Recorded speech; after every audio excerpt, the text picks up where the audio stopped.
제가 지금 와 있는 곳은 전라북도 익산의 미륵사지입니다. 오늘은 아주 무더운 날씨고요. 떼약볕이 내리쬐고 있는데도 많은 관광객들이 이 미륵사지를 방문해서 견학을 하고 있습니다. 어쨌든 이 미륵사지는 백제 때 창건돼서 조선시대까지 법등을 이어서 이 미륵사에는 아주 많은 시대별로 문화유산들이 전해지고 있는데 특히 백제 시대 많은 문화유산이 남아 있습니다.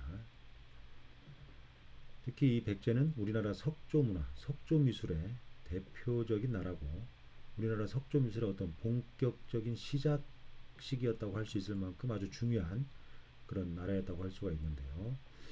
이 백제 시대 때 창건된 미륵사지지만 여기에는 통일신라 시대, 고려 시대에 만들어진 그런 석조 미술품이나 문화재도 많이 있습니다. 특히 지금 보시는 이 단간지주가 바로 여러 가지 정황으로 봐서 백제 때 사찰이 창건되었을 때 만들었다고 보기는 어려울 것 같고요. 그 이후에 사찰을 중수하거나 또는 확장하는 과정에서 이 단간지주를 만들었을 걸로 보입니다. 단간지주는 일반적으로 통신라 초기부터 만들어지기 시작을 했습니다. 어쨌든 이 미륵사지에 있는 단간지주는 통일신라 시대를 대표하는 또 통일신라 초기에 만들어진 단간지주 중에 기단부와 전체적인 지주부의 양식으로 봤을 때 전형적인 양식을 가지고 있고 더더군다나 지금 보시는 것처럼 석재로 단간을 세웠음을 알 수 있는 그런 확실한 증거 자료가 남아 있습니다. 지금은 지름이 작은데요. 이 석단간 외에도 지금 외곽에 미륵사지 발굴 조사를 통해서 출토된 많은 석조 유물들이 남아 있는데 거기에도 단간지주의 가운데 단간을 세울 때 활용되었을 걸로 보이는 석단간 부재가 출토돼서 현재 보존되고 있습니다. 바로 이 부재인데요. 평면이 팔각형이고요. 하부는 지름이 높고 위로 갈수록 가늘어지는 그런 형태죠.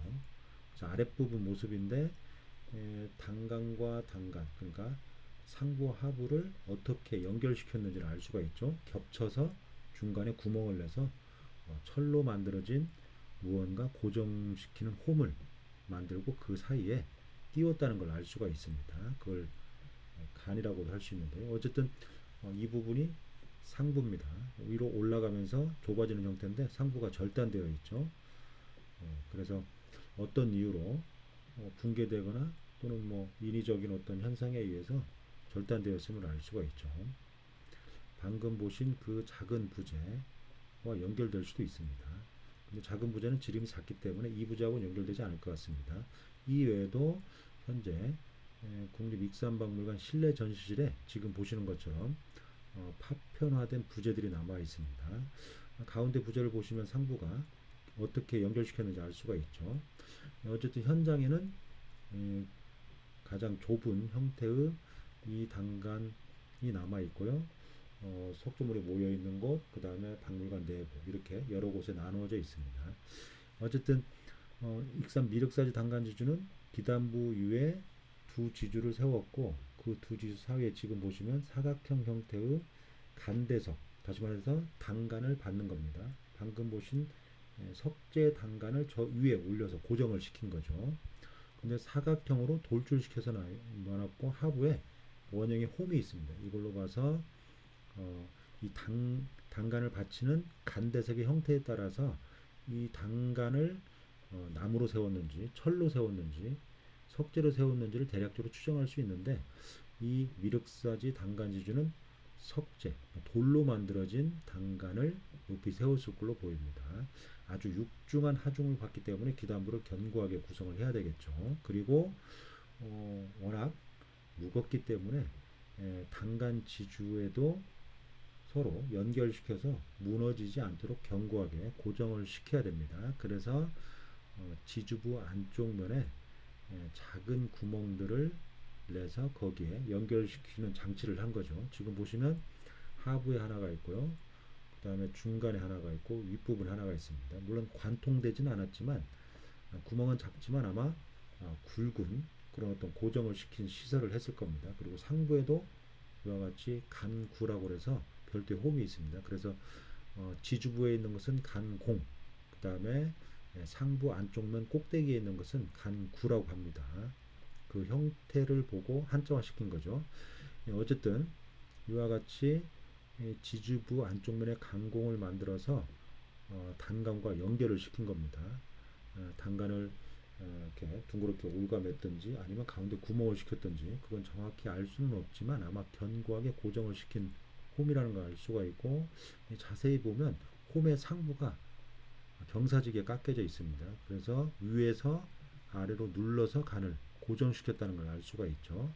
그러니까 단간을 세운 다음에 간을 끼워서 고정을 시킨 겁니다.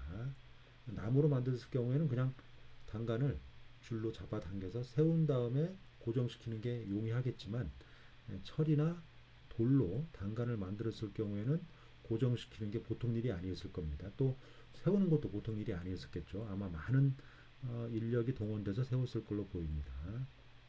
어쨌든 그러한 것들을 대략적으로 추정할 수 있는 부분이 바로 이 강공의 모양새, 그러니까 강공을 어떻게 치석을 했는지하고 그 다음에 간대석을 어떻게 만들었는지, 그리고 가운데 세워진 단간의 재료를 무엇을 했는지, 이런 것들을 보고 대략적으로 추정을 해볼 수가 있습니다. 어쨌든 지금 보시면 두 개의 지주를 맞붙이면 연꽃 모양 형태가 됩니다. 그래서 당시 석공들이 이러한 어떤 세세한 부분까지 신경 썼다는 걸 알 수가 있습니다. 그러니까 기능적인 것뿐만 아니라 장식적인 요소까지 함께 고려를 해서 지금 보시는 것처럼 문양을 새기고 돌을 다듬었다는 걸 알 수가 있는 거죠. 어쨌든 이 미륵사지 단간지주는 그냥 지주 형태로 단순하지만 섬세하게 세밀하게 관찰하면 당시 석공이 얼마나 신경을 써서 만들었는지를 우리가 대략적으로 짐작을 해볼 수가 있습니다. 굉장히 아름다운, 그리고 기술적으로 건축적으로 정교하게 만들어진 단간지주라는 걸 알 수가 있죠. 우리가 그래서 이 미륵사지의 이 단간지주를 볼 때 가운데 높게 석재로 만든 단간이 세워져 있고, 그 꼭대기에 아주 길다란 깃발 형태의 당이 걸려있는 모습을 상상을 하면서 이 미륵사지에 있는 단간지주를 보면 우리가 백제사람 또는 신라 사람이 된 듯한 느낌으로 문화유산을 감상할 수 있을 것 같습니다.